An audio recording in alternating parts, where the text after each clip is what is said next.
Hallelujah. Tayong lahat ay manalangin. Dakilang Diyos na makapangyarihan sa lahat. Maraming salamat sa iyong presensya, Panginoon. Sa oras na ito, binibigay namin lahat sa iyo ang papuri, pagdakila sa iyong pangalan, Panginoon. Maraming salamat na sa araw na ito muli naming mapakinggan ang iyong salita sa aming mga buhay, Panginoon. Ang sabi mo sa iyong salita, Panginoon, ay babahagi, Panginoon, ng aming mga ngaral ay kung kami hanapin ka namin, ikaw ay magpapakita at matatagpuan ka namin. Pero i-involve namin, Panginoon, ang aming mga puso. Yung buong puso na paghahanap namin sa iyo, hindi lamang sa aming isipan at hindi sa aming mga salita. Ikaw ang aming hanapin, bagkus ang aming puso, ang nais mong humanap at maghanap sa iyo at ikaw ay aming matagpuan. Iyan ay pangako mo, Panginoon. Pinanghawakan namin ang iyong pangako, Panginoon, O God. Kaya maraming salamat, O Diyos, sa oras na ito, Panginoon, at sa araw na ito, Panginoon. Ito ay araw mo, Panginoon, na mabuhay ka, mabuhay ang iyong salita sa aming mga puso. Maraming salamat, Panginoon, sa iyong kapangyarihan, sa pangalan mo, Panginoong Hesukristo. Ingatan mo ang bawat isa sa amin at lukuban mo kami ng iyong makapangyarihang dugo, Panginoon, O God, sa oras na ito. Maraming salamat sa pangalan ni Jesus.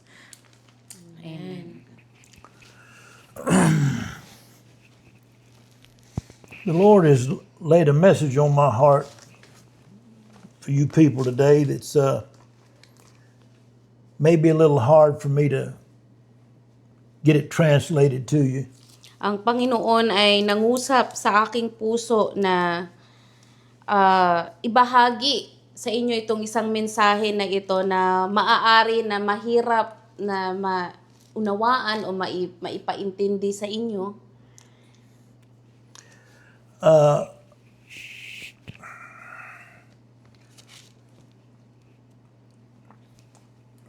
want to deal with you concerning why so many people fail to find the grace of God.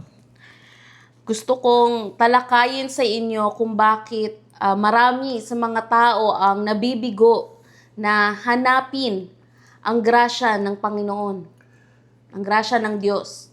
In Jeremiah 29 and 13, Sa Jeremiah 29 verse 13, he said, "If you seek me with the whole heart, sabi niya, kapag hinanap ninyo ako ng inyong buong puso, you will find me." ako'y inyong matatagpuan. So why do so many people not find him? Kaya bakit napakaraming mga tao ang hindi siya mahanap, ang matagpuan? The main reason is what I want to talk to you about today. Ang pinaka-dahilan ay ang pinaka-dahilan nito ay itong aking ibabahagi ngayon sa inyo ngayong umaga.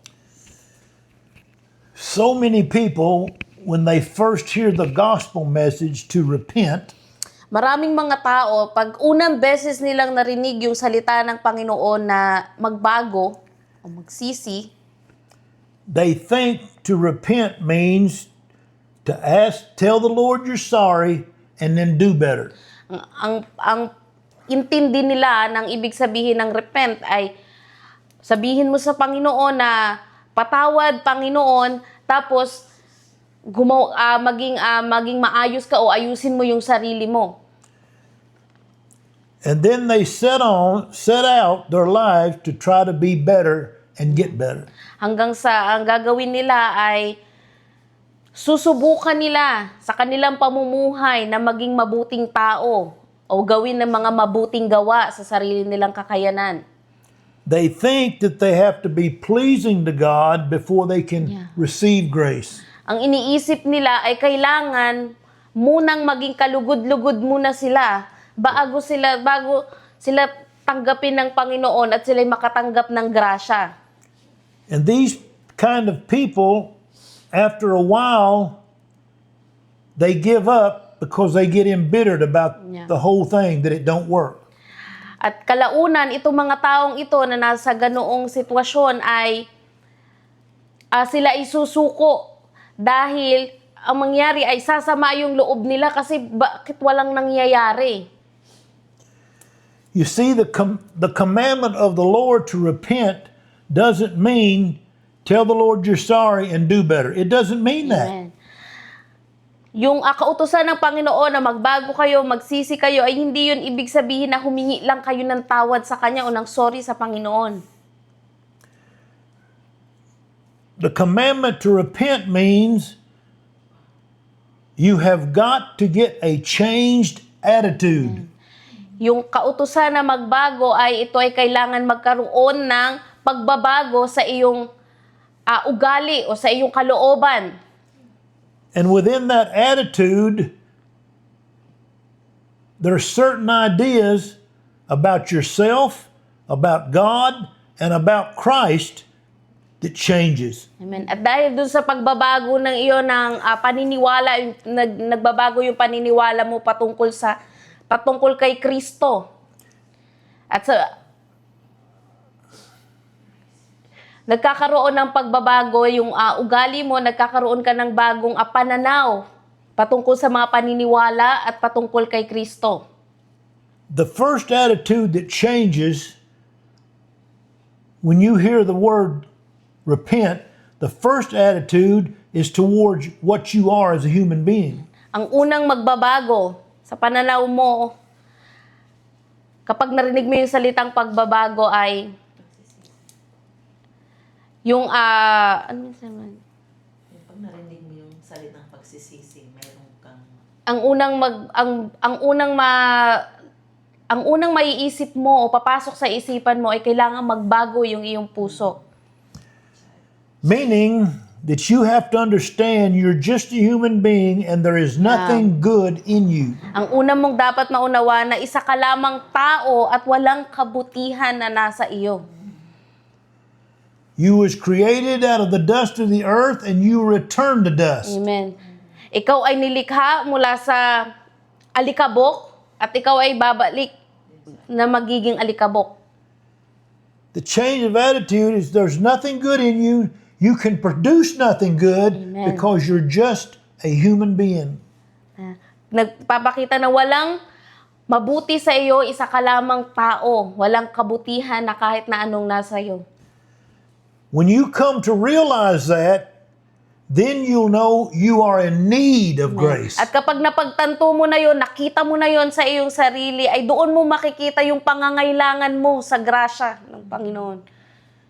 Your attitude towards yourself, I'm just a human and I am dead in sins. I don't Amen. even have power over sin. Amen. Yung nakita mo sa iyong sarili na walang mabuti sa akin, ako'y patay sa kasalanan, walang kabutihan na kahit na ano sa kalooban ko. This is the reason the resurrection of Jesus Christ is so important. He was resurrected to come in the power of His Spirit into your heart Kaya as grace. Kaya makapangyarihan yung muling pagkabuhay ni Jesucristo. Dahil yung kayang muling pagkabuhay ang siyang mananahan sa iyong puso at magpapakita ng iyong pangangailangan ng grasya. The resurrected Christ is the grace of Christ that comes to you. Yung muling pagkabuhay ni Jesucristo, yun yung grasya ng Panginoon sa iyo.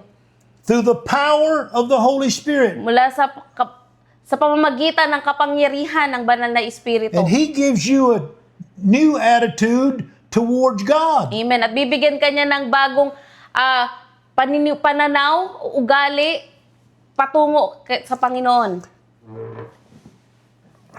I've been in ministry for 50 years. Ako'y nasa ministry sa loob ng 50 years. I've been involved in all these different wrong teachings and doctrines. Marami na akong napagdaanan ng mga maling katuruan o naging kabahagi ng mga maraming maling katuruan. Some preachers teach to repent means you change your life and you make your life righteous and God will receive you. Ang iba, tinuturo nila na repent ay magbago ka, baguhin mo yung buhay mo para ikaw ay tanggapin ng Panginoon. That is a lie from the devil. Yun ay isang kasinungalingan mula sa demonyo.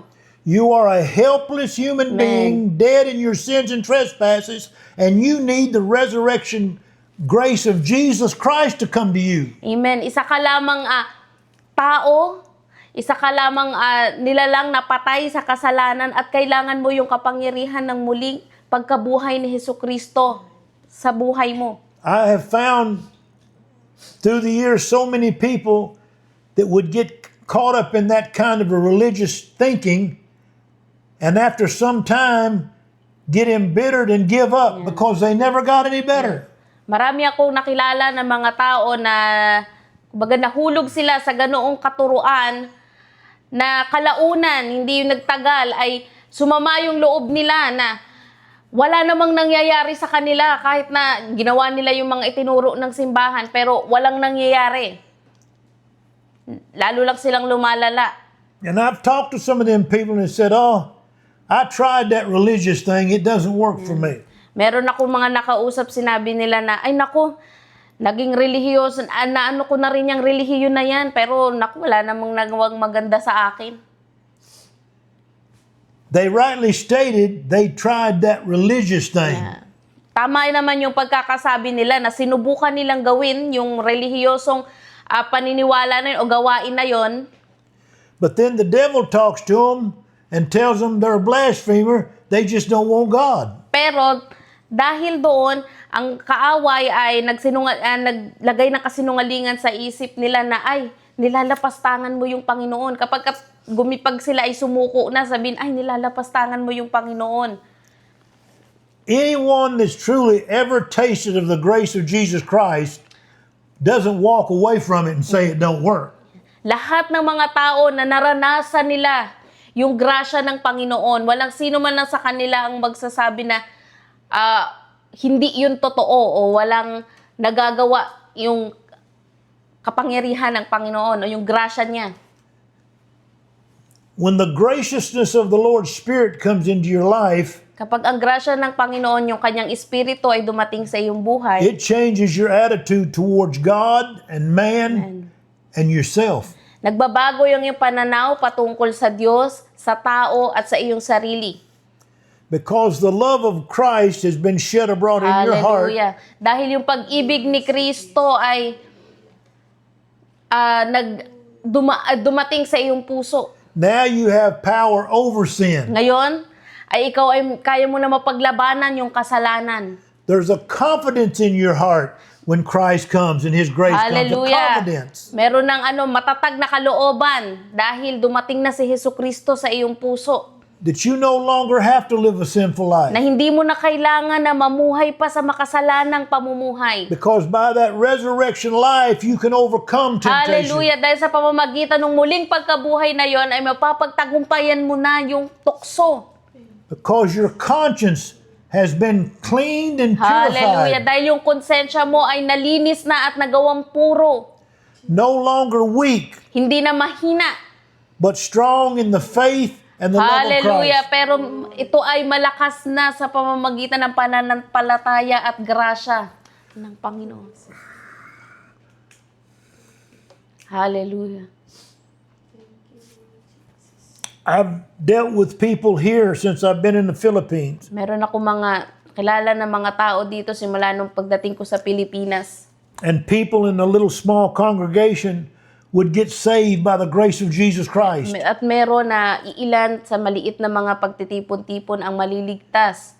And other people among them would be struggling with this whole idea. At yung mga tao na nakapaligid ay sila ay lalaban dito. Kumbaga meron silang nilalabanan nila o nagpakikibaka patungkol dito.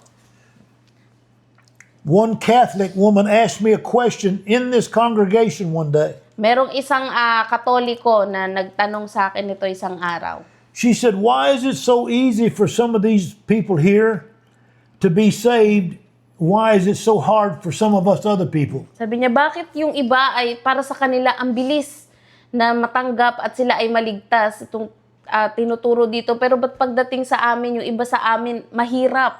Nahihirapan kami.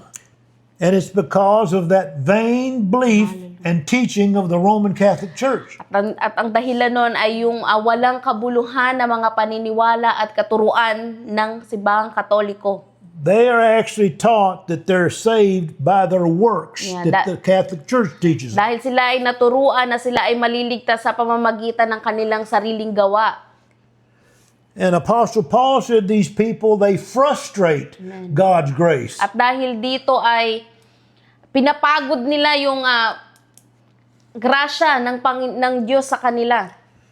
Because they think it's by their works they'll be saved, so they have no need of grace. Dahil akala nila sa pamamagitan ng mga gawa nila sila'y maliligtas, hindi na nila kailangan yung grasya na nagmumula sa Diyos.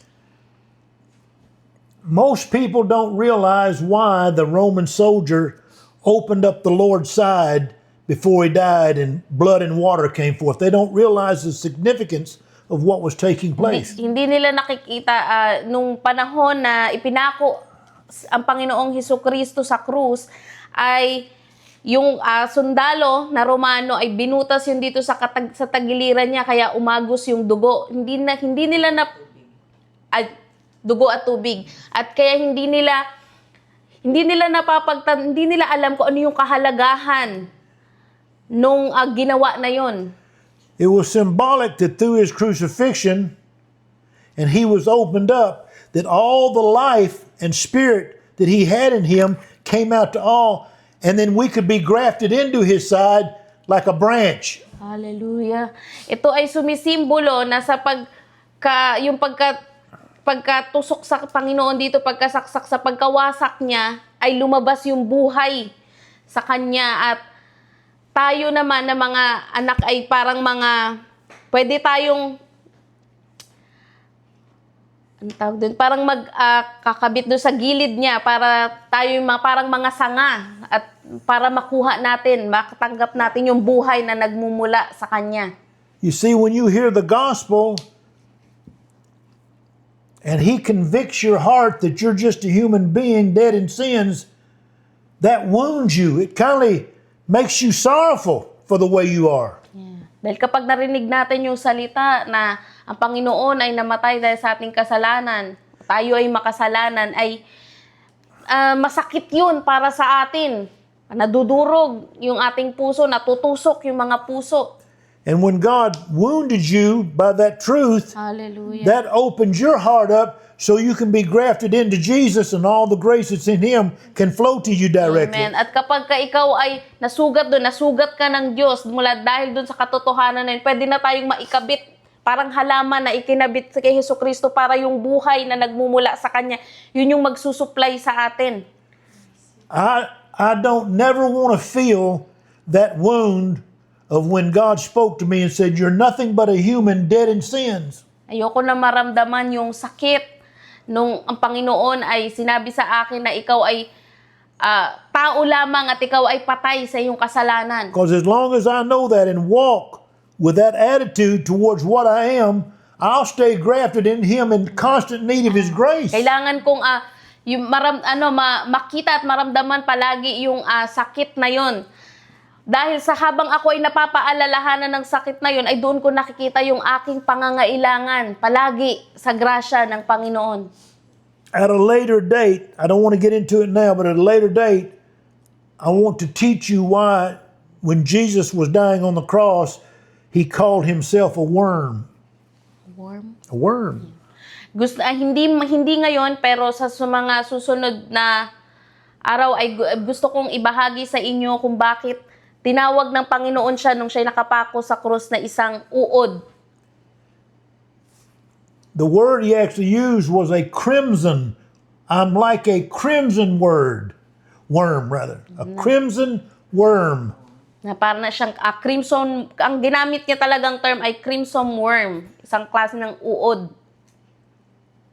People don't realize that these crimson worms are born to die on a tree. Ang hindi na alam ng mga tao, itong klase ng uod na ito, sila ay nabubuhay upang mamatay sa puno. And that crimson worm dies on a tree as its children are being born. At yung mga uod na yon ay namamatay doon sa puno habang ipapanganak naman yung kanyang mga anak. Habang nanganganak siya, namatay siya doon sa puno. Hallelujah. And then after the crimson worm gives birth to his children, the crimson worm dies, and the children eat and drink of the blood and the flesh of their mama. At kapag namatay yung nanay na uod, yung mga anak niya ay kakainin yung laman at yung dugo nung nanay nila. It dies to give its children life, Silto'y namatay upang bigyan ng buhay yung kanyang mga anak. and then its children drinks of its blood and eats of its body. Hallelujah. At yung kanyang mga anak ay iinumin yung kanyang dugo at kakainin yung kanyang laman, yung kanyang katawan. He died to give me life. Hallelujah. Siya'y namatay upang bigyan ako ng buhay. And then I have to eat of his body, his flesh, Hallelujah. and drink of his blood, his grace, the rest of my days that it will keep me living. Amen. At kailangan kong uminom ng kanyang dugo at kumain ng kanyang laman. Yun yung kanyang grasya araw-araw, parang patuloy na mabuhay. That's what I wanted to share with you people Yung gusto kong today. ibahagi sa inyo ngayong araw. Some of you people may see other people that's gotten saved and you want to be saved and you're trying to be a better person. Maaari ba sa inyo ay nakikita ninyo yung ibang tao na sila ay naligtas, kaya sa inyong puso ay gusto ko rin maligtas at sinusubukan ninyong gayahin o gawin sa sarili ninyong kakayanan na maligtas? You're trying to work your own salvation. Ang ginagawa ninyo ay tinatrabaho ninyo sa sarili ninyong gawa ang inyong kaligtasan. Christ died on that tree Amen. that he might save and convert Hallelujah. children. Now we live on his grace. Amen. Si Jesus ay namatay doon sa krus upang ang kanyang anak ay maaring mabuhay sa kanya. Hallelujah. Hallelujah. Don't fail to find and seek the Lord's grace by trying to work it yourself. Naway wag kayong dumating sa punto na mabigo na mahanap yung grasya ng Panginoon dahil sa inyong sariling gawa.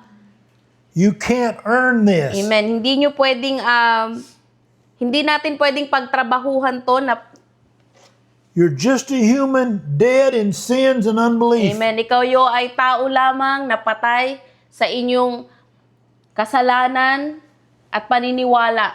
And only the grace of the Lord Jesus Christ through the power of the Spirit can make you live Hallelujah. according to God's Spirit. At sa pamamagitan lamang ni Jesus, ng kanyang grasya at ng kanyang espiritu, kayo maaaring mabuhay sa kanyang espiritu at katotohanan. When Jesus Christ raised from the dead, he said, I am alive forevermore to come and intercede for you. Hallelujah. Nung si Jesus ay namatay at muling nabuhay, sabi niya, ako'y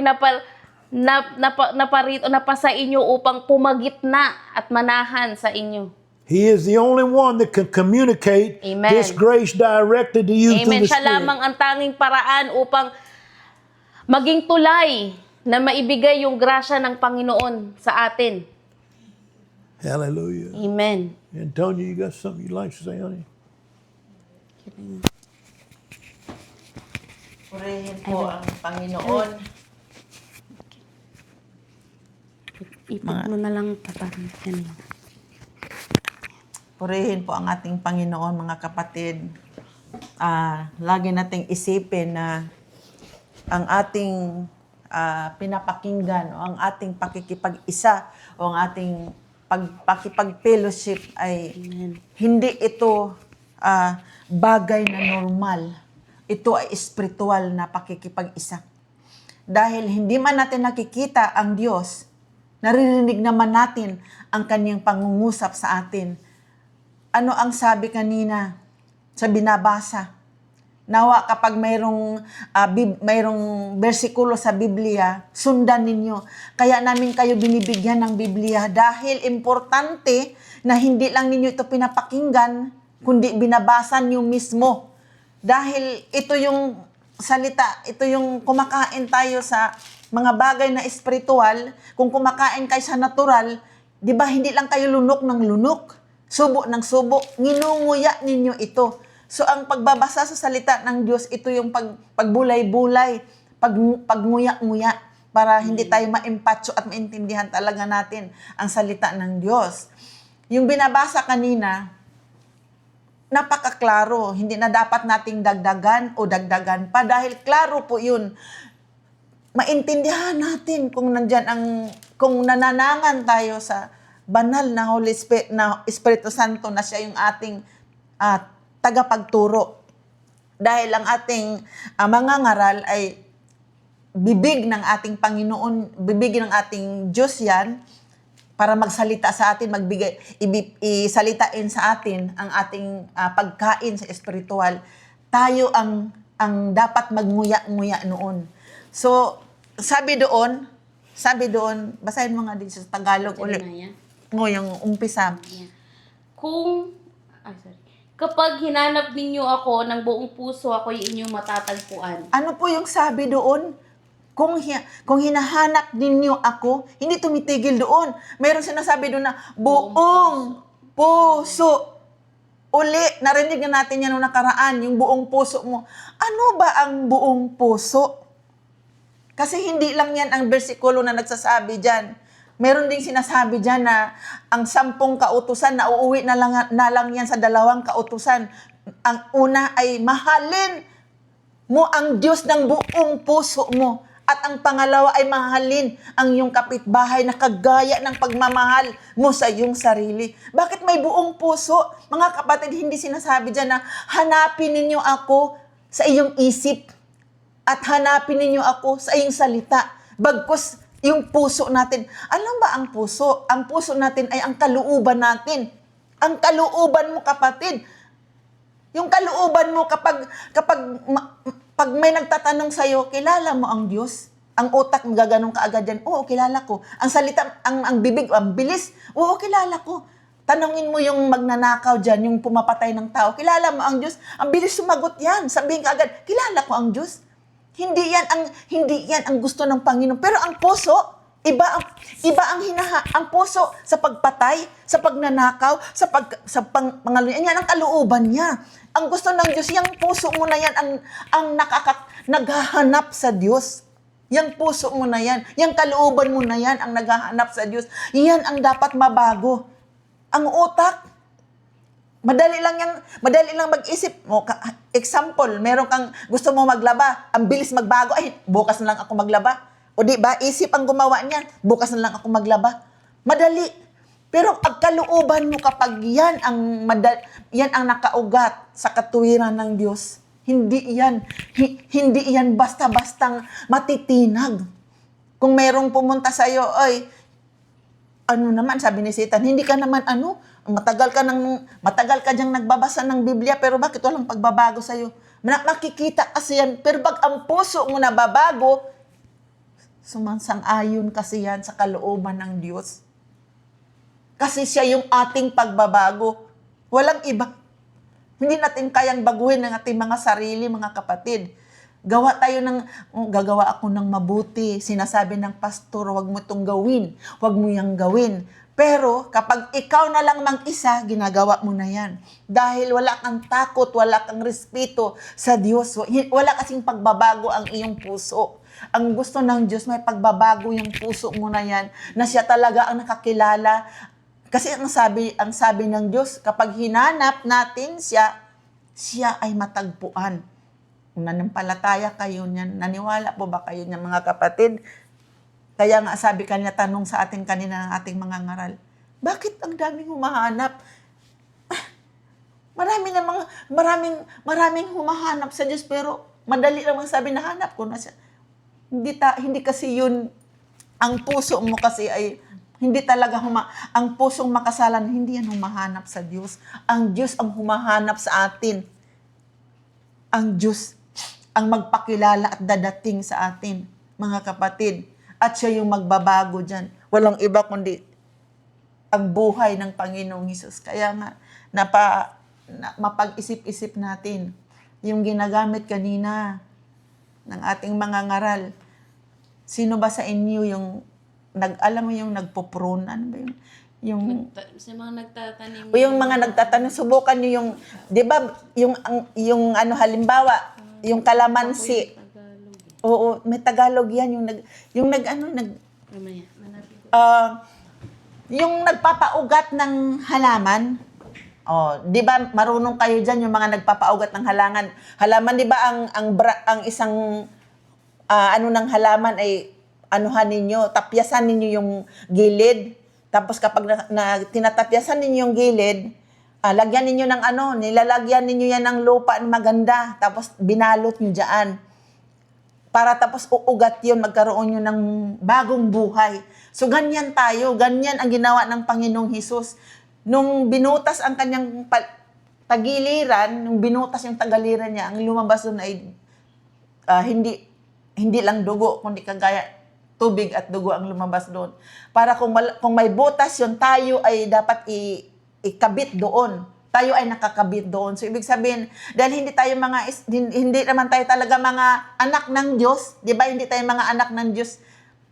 Hindi tayo mga anak ng Diyos, kundi ikakabit pa lang tayo para magiging anak niya. Maninimpalataya tayo sa kanya na ang buhay niya, yun ang ating buhay. Kaya nga namatay siya para sa atin, para sa magpagkaroon tayo ng bagong buhay. So napakabuti ng ating Diyos, mga kapatid, nawa tunay talaga na kapag nahanap, dahil sabi niya, kung hinahanap natin siya ng buong puso, tayo ay makakatagpo at matatagpuan natin siya. So madali lang po, mga kapatid, kung lagi natin sinasabi na natagpuan na tayo ng Diyos o naniwala na tayo dyan, may pagbabago. Bakit mamuhay pa tayo sa ating lumang pag-uugali? Bakit namuhay pa tayo sa kasalanan? Kumbaga, bakit namuhay pa tayo sa kasalanan? Bakit namuhay pa tayo sa ating mga bisyo? Bakit mamumuhay pa tayo kung dati nanigarilyo tayo, kung dati tayong umiinom? Straight talk na ito, mga kapatid. Dahil hindi na tayo mga bata, matatanda na tayo lahat. At madali na nating maintindihan ang salita ng Diyos dahil matagal na itong kumakatok sa ating mga puso. Matagal hindi natin siya pinagbuksan, mga kapatid. Yan ang malungkot na katotohanan. Hindi natin pinagbuksan ang Diyos. Nung kumatok ang salita ng Diyos, ang salita ng Diyos ay siya mismo kumatok sa ating puso para siya ay magbaguhin kung ano mang meron diyan sa ating mga kalooban, kung baguhin ang pananaw tungkol sa kung sino ba talaga ang Diyos. Hindi natin pinapapasok, kaya namuhay pa rin tayo sa luma nating pagkakilala at luma nating pananampalataya at luma nating pagkatao. Yun lang, wala nang ibang explanation doon. Hindi natin tinanggap ang Diyos at hindi natin pinaniwalaan. So mga kapatid, ngayon, patuloy pa rin ang Diyos kasi ganyan ang pagmamahal sa ating ng Diyos. Hindi niya tayo hinahayaan na mawala dito sa mundong ito o hindi tayo hinayaan na magliwaliw dito sa mundong ito na wala tayong kaalaman sa Kanya. Dahil magpakilala siya, sabi niya, kung hinahanap natin siya ng buong puso, magpakilala siya sa atin at magtatagpuan natin siya. Matagpuan natin siya, mga kapatid, kung ang puso mo ang humahanap sa Kanya. Pero yung utak mo ang humahanap at ang salita mo, hindi mo siya matagpuan. Dahil wala yung puso mo. Ang sabi lang niya, hanapin mo ako ng buong puso mo. Mga kapatid, yun lang po ang explanation na napakababaw lang intindihin. Huwag na nating pahirapan ang ating sarili. Humarap kayo sa salamin. Nung tinanggap ko ba ang Diyos, mayroon bang pagbabago sa sarili ko? Bakit nanigarilyo at umiinom pa rin ako? Ito ba ay maganda sa aking katawan? Ito yung part ng luma kong buhay Chismosa pa rin ako? Magnanakaw pa rin ako? Umaangkin pa rin ako ng mga bagay hindi sa akin? Ito yung mga luma na hayag sa iyong mata. At kahit ang iyong mata nang didiri ka nga, sabi, ayoko na ng ganitong buhay. Kaya nga kailangan ma-realize natin na nandyan tayo sa wala talaga tayong magagawa.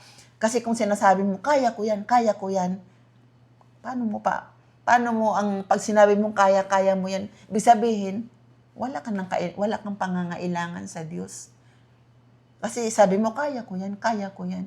Mga kapatid, magpakumbaba tayo, hindi natin kaya na magbago sa ating sarili bagkus ang Diyos lamang. Papasukin mo siya, mga kapatid. Hanapin mo siya ng buong puso mo, kapatid.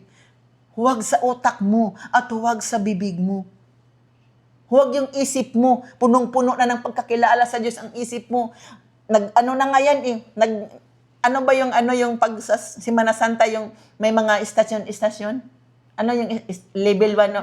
Oh, hindi ka kasi Katolik. Tayo mga Katoliko, alam natin, di ba, yung istasyon, una mo na ito hanggang makarating tayo sa pinakadulo. Ang utak natin punong-puno ng kaalaman na ganyan. Hindi yan, mga kapatid. Ang puso, ang sabi dyan sa binabasa natin, kapag hinahanap mo ako ng buo mong puso, sabi ba dyan ng buo mong isipan? Sabi ba dyan, salitain mo lang na kilala mo ako? Hindi. Ang puso mo ang hinihingi ng Diyos. Mga kapatid dyan, kahit kunti lang kayo dyan, pag naniwala kayo na ang sabi ng Panginoon, 2 man o 3 ang magkaipon, at pag-usapan ninyo ang makalangit na bagay, siya yung pinag-usapan, siya yung nandyan sa inyong kalagitnaan. Siya yung magbabago sa inyo. Magbabago na inyong mga pananaw. Magbabago ng inyong pag-iisip. Isa ako, solidong Katoliko ako, solidong Katoliko. Baka ang aking pagiging Katoliko ay nasa level 10. Kayo ay nasa level 1, level 2 pa lang. Sobra akong kaya nga ako nagpapalagay talaga ng brown scapular. Dito sa simbahan ng Katedral ng Antipolo, ang edad ko na yan ay 17 years old pa lang ako, o nasa pa lang ako, 17 to 18. Ang tawag sa akin ng pare, Maria ang tawag sa akin. Hindi ako nagre-retaliate, sabihin ko sa na, bakit Maria? Si Antonia ako. Wala. Masarap kasi pakinggan nung time na yun. Ang sarap na tinatawag akong Maria. Parang may pakpak ako. Parang naging anghel ako, mga kapatid. Parang naging anghel ako nung time na yun. Dahil naniwala talaga ako na yung brown scapular na yun na kinabit sa akin ng pare at tinawag akong Maria, yun ang kaligtasan ko. Dahil sabi niya, wag mo tanggalin yan dahil pag tinanggal mo yan, wala ka ng kaligtasan. Yun ang kaligtasan ko, mga kapatid. Pero alam mo, ang Diyos may plano sa akin, mga kapatid. May plano ang Diyos. Hindi yan ang kaligtasan mo. Ang kaligtasan mo walang iba, kundi si Jesus. Hallelujah. Si Jesus lamang, ang buhay ni Jesus lamang ang ating kaligtasan. Siya lamang yung namatay, nagtubo sa atin. Walang iba, hindi si Virgin Mary. Si Jesucristo ang nabayubay sa krus, nag-ula ng kanyang dugo para ka matubos sa kasalanan, sa pagkagapos sa iyo ni Satanas. Ngayon, ano ba ang pagkagapos sa iyo ni Satanas? Tanungin niyo ang sarili niyo agad. Harap kayo sa salamin kapag kayo na lang mag-isa. Ginapos ako ng bisyo kong ito. Kay Satan, ito yung gapos ni Satanas sa akin. Bakit nakagapos pa rin ako kung binuksan ko na, kung nandito nakilala ko na ang Diyos? Mga kapatid, sad truth, hindi mo tinanggap siya. Ngayon, tanggapin mo siya, Panginoon. Mga kapatid, buksan mo ang iyong puso. Buksan mo. Yung pusong na yan, ang ipagkaloob mo sa Kanya. Dahil yan ang pananahanan ng Diyos. Hindi na tayo lalayo doon sa binasa kanina, ha? Mga kapatid, balik at balik kayo doon. Kapag hinanap ninyo ako ng buong puso, huwag kalahati, mga kapatid, ha? Huwag 1/4 buo. Iba yung buo, iba yung kalahati, iba yung 1/4. Parte din yan ng puso mo, pero hindi parte ng puso ang hinahanap ng Diyos, kundi ang buo mong puso. Buo. Pagdating sa Panginoon, pagdating sa Diyos, buo yan. Dahil buo siyang nagbibigay sa iyo. Buong buhay niya ang itinubos niya sa iyo. Purihin ang Diyos, mga kapatid. Hindi na po namin din alam kung paano pa kayo ipaunawa sa inyo ang lahat ng bagay. Pero ang alam ko, ang Holy Spirit ang magpaunawa niyan sa inyo. Dahil ako isa din akong hindi nakaunawa. Ang pang-uunawa ko lang okay na sa akin. Kaya nga matagal ako nakaupo sa full gospel. Akala ko yun na yung aking kaligtasan doon. Kaya tuwing linggo lang ako. Tuwing linggo, makadiyos ako. Lunes, Martes, Miyerkules hanggang Sabado, hindi ako makadiyos. Nang umiiyak ako, sabi ko, ayaw ko ng ganitong pamumuhay. Bakit linggo lang ako naging Diyos, makadiyos? Bakit linggo lang ako Tayo kaya, mga kapatid, ang linggo nga, oras pa yan, 2 oras lang. Hindi natin kayang ibigay sa Diyos. Yung 2 oras na yun, late pa tayong dumating. Binawasan pa natin ang oras natin para pakinggan ang salita ng Diyos. Kaya wala tayong natatanggap, mga kapatid. Matuto na kayo. Matuto na kayo dahil hindi habang panahon ang isang magulang sa pananampalataya, tao din yan na magkaroon din ng pagkadismaya. Tao din tayo na nadismaya tayo. Kaya kakapit tayong lahat sa Diyos. Kahit ako, si DJ kami dito, si Brother Kenny, kumakaapit din yan sa Diyos. Dahil kapag bumitaw yan, wala din.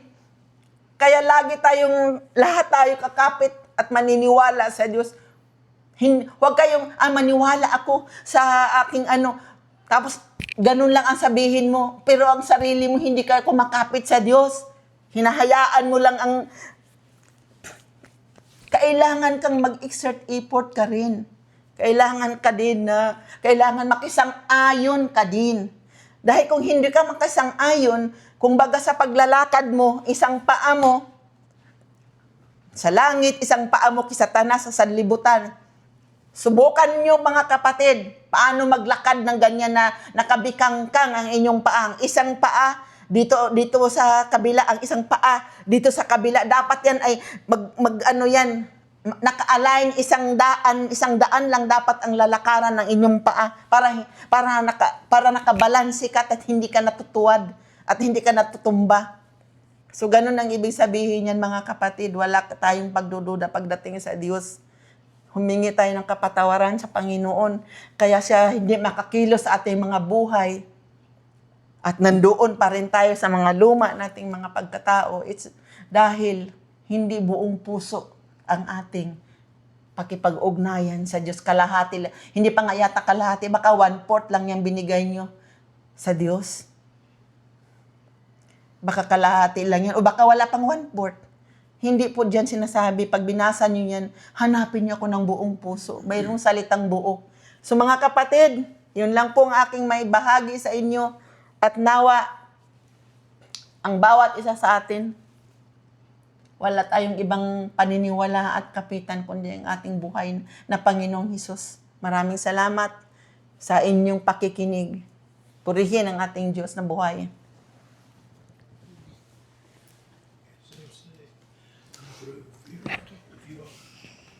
Opo, may kaunti lang din po akong ibabahagi. Habang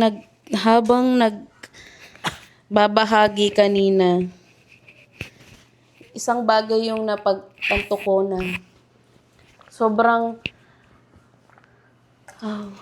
paano ba ito? Mapalad tayo, pinagpala tayo na, ang nasa isip kasi ng mga tao, pag sinabi mo pinagpala ka, laging kasiyahan lang, kayamanan, ganyan. Pero hindi natin nakikita yung mas importanteng bagay na pinagpala tayo kasi sa sanlibutan na pasama ng pasama ay andito ang Panginoon na nagpadala ng kanyang propeta upang bigyan tayo ng kaliwanagan. Right. Na nung kanina na nabanggit nga to, kasi nabasa ko na rin yung verse na to sa Jeremiah, pero hindi ko talaga totoo rin alam, hindi ko lubos na naunawaan yung sinasabi na mabigo tayo na mahanap yung grasya ng Panginoon. Kanina habang pinapaliwanag yun sa akin ni Brother Ken, sabi ko parang, ang laki na pasasalamat ko sa Panginoon kasi ako po, nagmula ako sa Full Gospel, si Tito nagmula siya sa Katoliko, naging Full Gospel. Ako po, nanggaling din ako sa simbahan at nandoon din yung kagustuhan ko at alam ko na marami sa inyo yung may kagutuman talaga na totoo sa Panginoon. Ang kaso, tayo ay nahulog doon sa katuruan ng kung ano man yung pinapasukan nating simbahan na gawin mo to, gawin mo yan. Kaya tuloy, kapag binabasa natin yung Biblia, ako po ito personal, di ba sinasabi, magandang balita. Ayun yung, ano yung magandang balita? Na si Jesus ay namatay at muli na siyang nabuhay. Sabi ko, parang hindi ko maramdaman na magandang balita siya. Ito totoo lang, hindi ko kasi nauunawaan, hindi ko alam dahil nandoon ako sa paniniwala na kailangan kong baguhin muna yung sarili ko bago ako tanggapin ng Panginoon. Na kailangan trabahuhin ko na para ito kailangan na para bang may points na di ba alam ko naririnig niyo yan, may points ka sa langit, may minus points ka sa langit. Akala parang ganoon na kailangan kong gumawa ng kabutihan para maging katanggap-tanggap ako. Yun yung tinatawag natin kaninang work salvation na sarili nating gawa. Ay, magkakawang gawa ako para mas matanggap ako ng Panginoon, maging kalugod-lugod ako sa Panginoon. At kanina habang pinapaliwanag, isa ako doon kasi sabi sa simbahan namin, magdamit ka ng mahaba, huwag ka magpapagupit. Tapos, huwag ka mag-aalahas. Magtapos ka ng pag-aaral mo. Tapos, attend ka lagi sa church, sumama ka sa mga ministry, may youth ministry, may music ministry, lahat pasukan mo na. Kumbaga, ang pagiging manggagawa, pag pinasok mo yung mga ministry na yon. Tapos, meron pa, maging tapat ka sa ikapo mo. Lagi ka maglagay lagi mo ibigay yung ikapo mo. At habang ginagawa ko yon, yung mga bagay na yon, parang yung sinasabing niya kanina nga, sasama na yung loob mo na parang, ginawa ko na nga ng ginawa lahat, bakit ganito pa din ako? Andito pa rin yung pride ko, andito pa rin yung inggit, andito pa rin yung pagkasakim, andito pa rin yung pagkamakasarili ko. Kaya parang, ano ba yan, gagawin ko na ngayon, pero parang wala lang. Lahat tayo nahulog doon sa ganong paniniwala. Kaya sabi ko, hindi magandang pakinggan. Alam ko na nung unang nating narinig yung katotohanan, masakit. Kagaya ng sinabi nga kanina, sinugatan ka. Lahat tayo na unang nakarinig dahil wala nga tayong kaalaman Wala tayong kaalaman sa Panginoon. Ang tanging alam lang natin kung ano yung sinasabi ng kultura natin, ng tradisyon natin, ng kung ano man yung sumakop sa atin dito, yung Katoliko, yung relihiyon na ibinigay nila, yun lang yung alam natin dito. Kaya nga, kaya nung unang narinig natin yung katotohanan, kung gaano tayo ka makasalanan, gaano ka hipokrito, ang sakit. Pero ngayon napakamapalad natin kasi hindi tayo hinayaan ng Panginoon na binigyan niya tayo ng pagkakataon na mahanap yung grasya niya. Kasi nandoon na po tayo sa punto na hindi natin mahanap dahil nga nahulog na tayo dito sa mga relihiyon natin Kaya ito, ang Panginoon yung kanyang mensahe mula sa kanyang propeta na ibigay sa inyo na ito yung magandang balita. Hindi nyo na kailangan trabahuhin yan dahil tapos na. Natapos na ng Panginoong Hesukristo sa krus. Yung mga kasalanan, inako niya lahat. Walang kasalanan na natira, inako niya lahat. Naging sumpa siya, binaon sa libingan. At dahil tinanggap ng Panginoon yung sakripisyo ng kanyang, tinanggap ng Diyos yung sakripisyo ng kanyang anak, yung dugo na dumanak sa krus ay tinanggap ng Diyos, ay nung siya ay namatay, ay siya ay muling nabuhay. At ang kanyang espiritu, sa lahat ng maniniwala sa Kanya ay ibibigay niya yung Kanyang Espiritu at yung Espiritu na yun, yung banal na Espiritu na mananahan sa inyong puso ang siyang magtuturo sa inyo kung paano mamuhay. Dahil si Jesus, kung paano siya namuhay dito, hindi yun maunawaan ng mga tao Kaya kailangan yung Espiritu niya na manahan para kung paano siya namuhay nung nandito siya, ay ganun din tayo mamuhay. Na yun yung yun yung kalugod-lugod, yun yung tama kung paano tayo mamumuhay sa Kanya. Praise God. Ginagawa natin ang lahat ng makakaya natin. Maging mabuti sa panlabas. Maging mabuti lang sa labi lang na lumalabas sa mga bibig natin na kunwari magaganda yung mga sinasabi natin pero yung puso natin ay nabubulok na. Tanging sa kapangyarihan lamang ng Panginoon, ng banal na Espiritu, sa paniniwala sa Kanya, hindi sa sariling gawa. Sa paniniwala sa Kanya ay ibibigay niya. Yun yung pangako ng Panginoon. Ibibigay niya yung Espiritu ng Kanyang anak sa atin. Thank you, Lord. Hallelujah. Kaya mapalad tayo na narinig natin yung salita. Huwag natin hayaan na kagaya ng binanggit kanina na ma-frustrate o yung Panginoon, mapagod na siya at iwanan na tayo dito. Habang tayo'y tinatawag pa ng Panginoon, ng Diyos, ay makinig tayo, tanggapin tayo. Kagaya ng binanggit ni Tita kanina, di ba, tanggapin natin. Tanggapin natin siya. Habang tinatawag pa tayo, habang naririnig pa natin. Dahil Hindi natin alam, sabi nga, palagi natin ito sinasabi sa mga mensahe, ang Panginoon, ang pagtawag ng Panginoon, hindi yan walang katapusan. May katapusan yan. Kaya habang tinatawag pa tayo ay lumapit tayo. Ito na yung pagkakataon ng magandang balita. Hindi natin kailangan na trabahuhin, kundi maniwala tayo sa anak na siyang napako sa krus. Kasi kung, kagaya ng binanggit kanina, kung kaya naman pala natin, hindi na kailangan pumunta ni Jesus dito at mamatay. Yung kanyang sakripisyo sa Kalbaryo. Na mapako sa krus. Yung kahihiyan. Diba na kanyang dinanas dito. Yung paghihirap. Pero dahil nga hindi natin kaya siya naparito. Kaya lahat tayo ay, ang dapat natin gawin ay maniwala sa Kanya. Ang pagbabago, kagaya ng binanggit kanina, hindi yun yung pagbabago na baguhin mo yung sarili mo, kundi babago yung pananaw mo na sa Panginoon. Nasa Panginoon lamang yung tanging kaligtasan. Ako mismo, sa sarili ko, nung araw na yon, na napagod na rin ako na, sinusubukan ko na hindi naman ako ganun ka-hypocrite. Hindi naman ako ganun kasama. Hanggang sa dumating ako sa punto na tama. Kaya ako humingi na sa Panginoon ng tulong na, Panginoon, tulungan mo ako. Kahabagan mo ako. At totoo, mga kaibigan, na kapag tayo buong puso That's right. na humingi at hanapin ang Panginoon, humingi ng tulong sa Kanya, siya ay darating. Amen. Bukas palad na darating sa atin at yakapin tayo, tatanggapin tayo at siya ang magiging gabay, tagapagturo natin dito sa ating pamumuhay. Hallelujah. Kaya sa mga nakikinig ngayon, itigil na natin yung pagtakip sa ating mga tenga at maniwala tayo sa Panginoon. Hallelujah. Okay, tayo lahat ay manalangin, Panginoon. Maraming salamat, Panginoon, ngayong araw na ito sa iyong salita, Panginoon.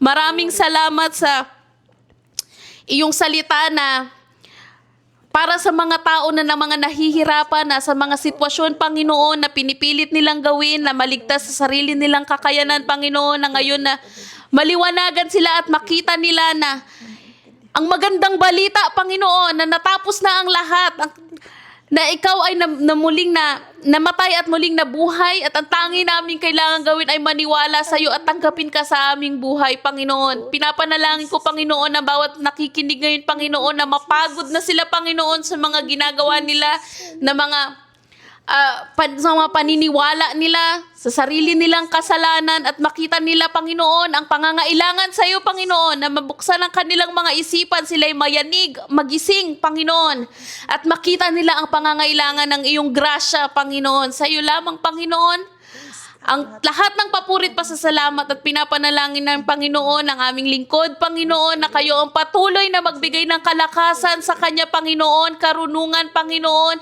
at kalakasan ng loob, Panginoon, na magpatuloy, Panginoon, sa hamon, Panginoon, nitong matulungan yung mga tao dito sa Pilipinas, Panginoon. Kayo, Panginoon, ang magpatuloy na magpala sa bawat isa sa mga harap ngayon, Panginoon, sa hamon, Panginoon, ng pagsubok, ng mga pag-uusig, Panginoon. Kayo ang patuloy na magbigay ng kalakasan sa aming mga kapatiran sa iba't ibang panig ng mundo, Panginoon. Kayo, Panginoon, ang itinataas namin sa pangalan ni Jesus. Amen. Hallelujah. Amen. Praise God.